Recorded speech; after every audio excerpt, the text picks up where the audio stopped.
ថ្ងៃចាំងផ្លាស់តាមវេលាកាលយើងជួបគ្នានាព្រៃវែងក្រុងមកលុប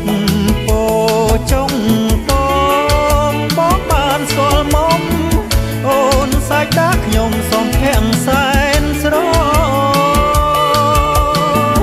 ដូចជានិស័យផលបុណ្យពីព្រេង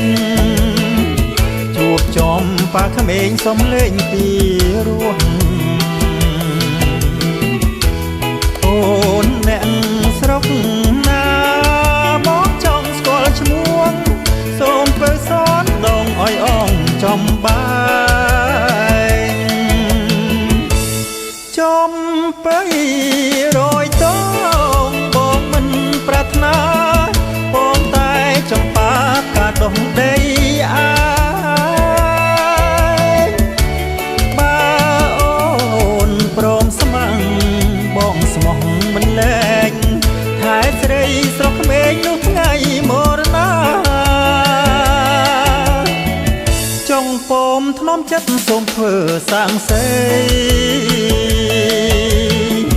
ពីងពេជ្រសំដីខ្ញុំបានសន្យា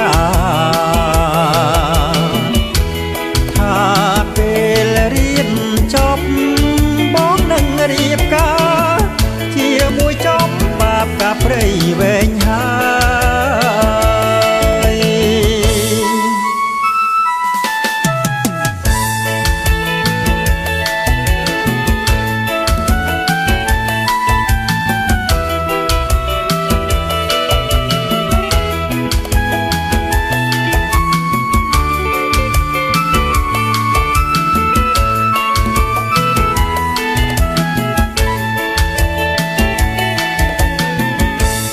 ចំ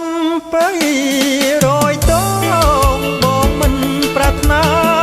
បងតែចំបាកាដុំដីអាបើ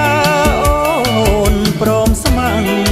បងស្មោះមិនលែងថែស្រីស្រុកក្មេងនោះថ្ងៃមរណាចង់ពោមធ្នមចិត្តសូមធ្វើសាងសេពីងពេជ្រសំដីខ្ញុំបានសន្យាថាពេលរៀនចប់